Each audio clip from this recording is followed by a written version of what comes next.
SLES అనే chemical మీరు ఎప్పుడన్నా విన్నారా? SLES అనేది సోడియం లారేత్ సల్ఫేట్. ఇది కూడా ఆల్మోస్ట్ SLS లాంటిదే. SLS అనేది సోడియం లారైల్ సల్ఫేట్ కదండి. ఇది కొంచెం బెటర్ వెర్షన్ అనమాట. SLS కన్నా కొంచెం బెటర్ వెర్షన్ ఈ SLES అనేది. Still it is harmful to hair and skin. ఇది జనరల్గా చాలా కాస్మెటిక్ ప్రొడక్ట్స్లోను, ఫార్మాసిటికల్ ప్రొడక్ట్స్లోను, టూత్పేస్ట్లోను, ఇంకా క్లెన్జింగ్ డిటర్జెంట్స్లోను అలాంటి వాటిల్లో వాడుతున్నారు ఎక్కువగా.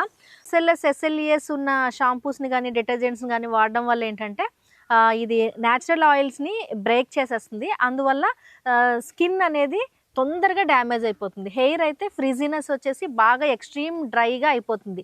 ఈవెన్ మనం షాంపూతో హెయిర్ వాష్ చేసినప్పుడు అది కళ్ళల్లో పడడం వల్ల ఐ ఇరిటేషన్స్, అది ఇన్హేల్ చేస్తేనే, మనం ఈ షాంపూని ఇన్హేల్ చేస్తేనే మన రెస్పిరేటరీ ప్రాబ్లమ్స్, ఇంకా స్టమక్ పెయిన్ ఇలాంటివన్నీ వస్తున్నాయండి.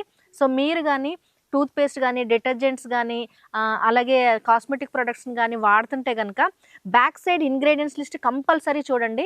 SLS, SLES అన్న షార్ట్ ఫామ్స్లోనే వీటిని వాడతారు. ఆ SLS, SLES ఉంటే అసలు వాటిని వాడద్దండి, మ్యాక్సిమం అవాయిడ్ చేయండి.